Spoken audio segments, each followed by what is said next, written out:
మీ అందరికీ మరొకసారి మరి ఈరోజు నాతో పాటు పాల్గొన్నటువంటి ముఖ్య నాయకులు రాష్ట్ర PC general secretary Ram Gopal గారికి, జావేద్ అక్రమ్ గారికి,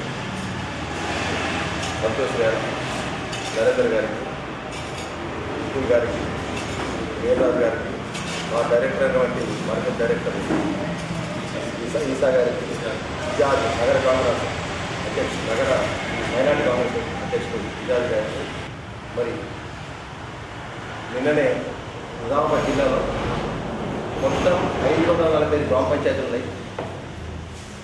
5 నియోజకవర్గాలు నగరాంతా బాన్స్వాడ, బోధన్, బాల్కొండ, ఆర్మూర్, రూరల్ మొత్తం కలిపి 545 గ్రామ పంచాయతీలు.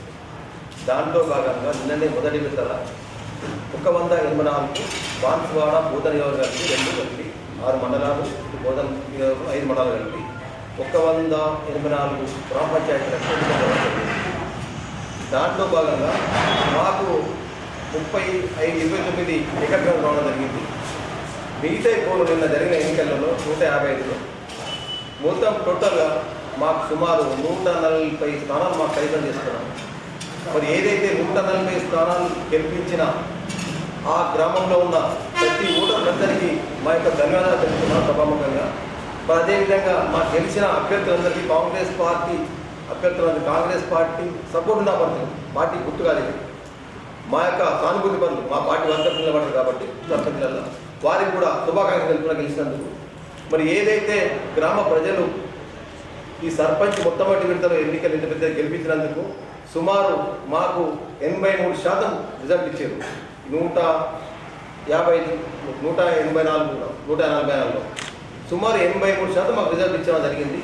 మరి ఏ ఆశ అయితే మాకు గెలిపించారో వాళ్ళ ఆశ తప్పకుండా ఈ 5 సంవత్సరాలు మా సర్పంచ్లను నెరవేరుస్తారు. ఎందుకంటే మా ప్రభుత్వం ఉన్నది రేవంత్ రెడ్డి గారి నాయకత్వంలో. మా జిల్లాకు సంబంధించిన పిసిసి అధ్యక్షుడు మహేష్ కుమార్ గారు, ముఖ్యంగా బోధనకు సంబంధించిన సోజరెడ్డి గారు మంత్రితో సమానంగా ఉన్నటువంటి పెద్దలు ఉన్నారు. కాబట్టి తప్పకుండా మేము మా సర్పంచ్ ఏ వాగ్దానం చేసిన గ్రామాలలో ఆ వాగ్దానం అన్నీ పూజ తప్పకుండా నెరవేర్చే బాధ్యత మేము మా కాంగ్రెస్ పార్టీ తీసుకుంటుంది. మరి ఇకపోతే మాకు 2వ విడత రేపు జరగబోయే ఎన్నికలు ఉన్నాయి. రూరల్ నియోజకవర్గంలో 7 మండలాలు, ఆర్మూర్ నియోజకవర్గంలో 1 మండలం మాత్రం ఉంటుంది. సుమారు 196 స్థానాలకు ఎన్నికలు జరగబోతున్నాయి. మరి దాంట్లో కూడా ఇదే రిజల్ట్ ఇవ్వబోతున్నాం మేము ఆశిస్తున్నాం అందరికీ కూడా గ్రామస్తులను. మరి 3వ విడతలో కూడా ఇంకా మిగతా బ్యాలెన్స్ ఏది ఉన్నాయో బాల్కొండ, ఆర్మూర్ కూడా ఇదే రిజల్ట్ కూడా ఇవ్వడం జరుగుతున్నది. మరి ఏదైతే రేవంత్ రెడ్డి గారు 2 సంవత్సరాలలో వచ్చిన తర్వాత మేము రాకముందు ఏ ఎలక్షన్లో వాగ్దానం చేసినామో ఆ వాగ్దానం పూజ తప్పకుండా అంచెలంచెలుగా 80% నెరవేర్చడం జరిగింది. ముఖ్యంగా గ్రామీణ ప్రాంతంలో ఉన్న గ్రామ ప్రజలకు రేషన్ కార్డు కావాలి. 10 సంవత్సరాలు ఒక రేషన్ కార్డు ఇవ్వలేదు, అది రేషన్ కార్డు ఇవ్వడం జరిగింది. ఏదైతే గతంలో దొడ్డు బియ్యం ఇస్తుంది ఆ దొడ్డు బియ్యం ప్రవేశపెట్టింది కూడా కాంగ్రెస్ ప్రభుత్వం ఇందిరాగాంధీ అప్పటి నుంచి కూడా మేమే ఇచ్చినాం. దాని దొడ్డు బియ్యం అట్లే వస్తున్నది. దాన్ని 2 పలకలు ఇచ్చాం, ఫ్రీ బియ్యం ఇవ్వడం కూడా జరిగింది. మరి ఆ బియ్యాన్ని కూడా ఈరోజు ప్రభుత్వం మీద ఎంత భారం పడ్డా కానీ 3000 కోట్ల భారం పడుతుంది రాష్ట్రంలో. మేము ఈ ఎన్నికల వాగ్దానం చేయకున్నా కానీ సన్న బియ్యం ఇవ్వడం జరుగుతున్నది. ఎందుకంటే గతంలో తెలిసి ఒకప్పుడు మనం దొడ్డు బియ్యం తింటుంటివి, ఇప్పుడు అందరూ కూడా సన్న బియ్యం అలవాటు అయిపోయినాం మనం. మరి అందరూ కూడా రేషన్ తీసుకుంటున్నారు, మళ్ళీ బయట అమ్మయిస్తున్నారు. దానివల్ల నష్టపోతున్నది వినియోగదారు. మరి అది జరగద్దని చెప్పి దాన్ని కూడా రేవంత్ రెడ్డి గారు సన్నం ఇవ్వడం జరుగుతున్నది రేషన్ కార్డు. ఈ విధంగా గ్రామీణ ప్రాంతంలో ముఖ్యంగా గతంలో కాంగ్రెస్ ప్రభుత్వం ఉన్నప్పుడు ఇల్లు కట్టిన ఇల్లు తప్ప ఏ ఒక్క ఇల్లు కూడా కట్టలేదు ఈ 10 సంవత్సరాల. ఎక్కడ చెప్పుకోవడానికి అక్కడక్కడక్కడ చెప్పుకోవడానికే డబుల్ స్టోర్ బిల్డింగ్ కట్టింది అక్కడక్కడక్కడ, కానీ అవి కూడా పంపిణీ చేయలేదు ప్రభుత్వం. మరి మా ప్రభుత్వం వచ్చిన తర్వాత ప్రతి నియోజకవర్గంలో 3,500 ఇల్లు కూడా జరుగుతున్నది. మరి దాంట్లో ఎక్కడ కూడా దళారీ వ్యవస్థ లేకుండా 5 లక్షల రూపాయలు ఇవ్వడం జరుగుతున్నది. ఇప్పుడు కూడా ప్రతి నియోజకవర్గంలో ఈ విధంగా గుర్చుకుంటూ పోతున్నాము హ్యాపీగా. అది కూడా ఒక నిబంధన పెట్టినాము, ఇల్లు కూడా 400 సెంట్లు లోపల ఉండాలా, పైన ఉండాలా, 600 సెంట్లు లోపల ఉండాలి. దానికి నిబంధనతో 5 లక్షలు ఇవ్వడం జరుగుతుంది. బేస్మెంట్ వరకు 1 లక్ష రూపాయలు ఇస్తున్నాము. ఏదైతే గోడల వరకు ఇంకో 1 లక్ష ఇస్తున్నాము, స్లాబ్ వరకు 2 లక్షలు ఇస్తున్నాము, మొత్తం కంప్లీట్ అయితే ఇంకో 1 లక్ష ఇస్తున్నాము. ఈ విధంగా 5 లక్షలు కూడా 3 అంచెలుగా ఇవ్వడం జరుగుతున్నది. ఇదంతా కూడా దళారీ వ్యవస్థ లేకుండా 4 అంచెలు ఇవ్వడం జరుగుతుంది. కాబట్టి మీరు గతంలో తెలుసు టీఆర్ఎస్ ప్రభుత్వం ఉన్నప్పుడు ఎస్సీలకు 10 లక్షలు అన్నాడు. ఓన్లీ వాళ్ళ పార్టీ వర్కర్స్ తీసుకున్నారు, ఎవరు ఇస్తున్నారు 5 లక్షల కమిషన్ తీసుకున్నారు. మా ప్రభుత్వం అట్లా తీసుకోలేదు. అలా ఉన్న పార్టీ ఎమ్మెల్యేలు కూడా తీసుకున్నారు గతంలో. టీఆర్ఎస్ వాళ్ళు ఆ 10 లక్షల పని ఇచ్చి కమిషన్ తీసుకున్నారు. అదే ట్రాక్టర్లు ఇచ్చారు, ఓన్లీ వాళ్ళ కార్యకర్తలు తీసుకోవాలి తప్ప జనరల్ పబ్లిక్ ఎక్కడికి పోలేదు. అది కూడా కార్యకర్తలు కూడా వాళ్ళని కూడా లక్షల కమిషన్ ఇస్తున్నారు ట్రాక్టర్ దగ్గర. కానీ మా ప్రభుత్వం మీకు 5 లక్షల రూపాయలు ఇస్తుందంటే ఇల్లుకు ఎక్కడ కూడా మా ఏ కార్యకర్త కూడా ఒక్క రూపాయి ఉండకుండా ఏ పార్టీలకు ఖచ్చితంగా ఎవరైతే నిరుపేద ప్రజలు ఉన్నారో, ఎవరైతే అవసరం ఉన్నదో పార్టీకి ఖచ్చితంగా అందరికీ ఇవ్వడం జరుగుతున్నది. దానివల్ల ఈరోజు ఈ రిజల్ట్ ఇవ్వడం జరిగింది. అదేవిధంగా రైతాంగం తీసుకుంటే ఈరోజు 22,000 కోట్లు రైతులకు రుణమాఫీ చేయడం జరిగింది. అదేవిధంగా మేము ఏ ఎన్నికల్లో సన్నవట్లకు బోనస్ ఇస్తున్నామో 500 ఇస్తున్నాము. రైతు భరోసా కింద కూడా అందరికీ కూడా 12,000 రూపాయలు ఎకరా 12,000 ఇవ్వడం జరుగుతుంది. రేవంత్ రెడ్డి గారు వచ్చిన తర్వాత బస్సులకు మహిళలకు ఉచిత బస్సు ఇవ్వడం జరుగుతున్నది.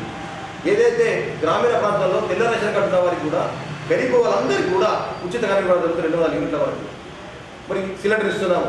ఈ విధంగా చెప్పుకుంటా పోతే మేము ఏ ఎన్నికల్లో ఏ వాగ్దానం చేసినామో అన్ని తప్పకుండా అన్ని కూడా జరుగుతున్నది. ఇంకేమైనా మిగిలిన బ్యాలెన్స్ ఉంటే మేము 5 సంవత్సరాలలో ఖచ్చితంగా నెరవేరుస్తాము. ఎందుకంటే మీకు తెలుసు రాష్ట్ర ఆర్థిక పరిస్థితి బాగలేదు. మీరు గతంలో తెలుసు మీకు మన తెలంగాణ వచ్చినప్పుడు, తెలంగాణ ఉమ్మడి ఆంధ్రప్రదేశ్ ఉన్నప్పుడు మనకు 64,000 కోట్ల అప్పు ఉండే. మనము పంచుకున్నప్పుడు మన పెద్దలు సోనియా గాంధీ ఏదైతే తెలంగాణ ఇచ్చిందో మన ఆశల మేరకు, విద్యార్థుల ఆశల మేరకు, అందరి ఆశల మేరకు ఇచ్చిందో మన మిగులు బడ్జెట్ 14,000 కోట్ల 14 మిగులు బడ్జెట్ ఇచ్చింది మనకు. మరి 14,000 ఇచ్చిన మిగులు బడ్జెట్ను ఇలా మన అప్పేది తెలుసా 8,13,000 కోట్లు అప్పయింది. మన రాబడి నెలకు 18,500 కోట్లు వస్తున్నాయి. దాంట్లో సుమారు 6,000 కోట్లు వడ్డీలకు సరిపోతున్నాయి, అసలు సరిపోతున్నాయి. మరి ఏదైతే సంక్షేమ పథకాల్లో దానికి 6,000 కోట్లు ఉంది. ఏదైతే ఉద్యోగస్తున్నారో వాళ్ళకు పోతున్నాయి. ఈ విధంగా అది వాళ్ళకు కూడా ఇస్తూ మేమేదైతే సంక్షేమ పథకం చేస్తున్నామో, డెవలప్మెంట్ చేసుకుంటూ పోతున్నాము. అయినా ఏ వాగ్దానం చేసినామో తప్పకుండా రాబోయే రోజుల్లో ఖచ్చితంగా పని నెరవేరుస్తాము. మీకు తెలుసు బ్యాంకులలో రుణాలు తీసుకుంటే హౌసింగ్ పోతే 8% వడ్డీ వస్తుంది, లేదు ఇంకా కొద్దిగా 9% తీసుకుంటాం. మరి ఈ ప్రభుత్వం తీసుకుని తెలుసా 11.5 ఇంట్రెస్ట్ తీసుకుంటున్నది. అంటే దాంట్లో కూడా కమిషన్ తీసుకొని వడ్డీ రేటు పెంచుకుంటూ పోయిండు. మరి ఇవన్నీ కూడా మాకు తెలియదు, రేవంత్ రెడ్డి గారు తెలియదు. మేము ఎన్నికల రాకముందు మేమేమనుకున్నామంటే జనరల్గా ఒక 3-4 లక్షల కోట్ల అప్పు ఉందేమో, మేము ఇచ్చిన వాగ్దానం అన్ని నెరవేర్చామనుకున్నాము. కానీ ఇప్పితే మాత్రం 8 లక్షల కోట్ల పైన ఉన్నది. ఈరోజు విద్యుత్ బకాయిలు ఉన్నాయి, ఎంప్లాయీస్ బకాయిలు ఉన్నాయి, ఏదైతే ఫీజు రింబర్స్ బకాయిలు ఉన్నాయి, కాలేజీలకు ఇచ్చే పిల్లల బకాయిలు ఉన్నాయి, ఇది ఏదైతే ఆర్బీసీ బకాయిలు ఉన్నాయి. ఈ విధంగా చూసుకుంటే 8 లక్షల కోట్ల అప్పులు పెట్టిన ఈ యొక్క చరిత్ర టీఆర్ఎస్ ప్రభుత్వం ఉంది. గత 10 ఏళ్లలో వెంకరెడ్డి గారు అయితే ఎలక్షన్ వాగ్దానం చేసినామో అవి చూసే తప్పక అన్ని ఇంప్లిమెంట్ చేస్తున్నాము. మరి మీకు తెలుసు ఇవాళ ఒక కరెంట్ బిల్లు మీదనే ఎంత భారం పడుతున్నది. 200 యూనిట్లు అంటే ఒక్కొక్కరికి నెలకు 800 రూపాయలు లాభం వస్తుంది. అంటే ఇవన్నీ సంక్షేమ పథకాలు తీసుకున్న తర్వాత ఇవన్నీ చూసుకున్నారు. మరి ఈ ప్రభుత్వంలో ఖచ్చితంగా కాంగ్రెస్ సభ్యులు గెలిపించాలనే ఉద్దేశంతో ఖచ్చితంగా ఈరోజు 184 స్థానాలలో సుమారు 140 స్థానాలు కాంగ్రెస్ కైవసం చేయడం జరిగింది. మరి ఈ విధంగా గెలుస్తున్నాం కాబట్టి మరి ఇంకా రాబోయే 2 విడతలు కూడా కాంగ్రెస్ పార్టీ పెద్ద ఎత్తున గెలిపిస్తూ ఆశిస్తూ మరి మా ఆశయాలు ఏదైతే ఉన్నాయో ఏ విధంగా ప్రజలు ఓట్లు వేసిండ్రో ఖచ్చితంగా వాళ్ళ ఆశను వమ్ము చేయకుండా ఖచ్చితంగా అన్నీ కూడా అంచెలంచెలుగా ఈ సంవత్సరం నెరవేరుస్తారు. దాంట్లో కమిషన్ తెచ్చుకున్నది టీఆర్ఎస్. కానీ మేము ఏదైతే నేత వస్త్రాలు సిరిసిల్ల జిల్లాలో వాళ్ళకు ఉపాధి కలుగుతుందని చెప్పి లేట్ అయినా సరే వాళ్ళతో వేయించుకొని మంచి క్వాలిటీని ఇవ్వడం జరుగుతున్నది.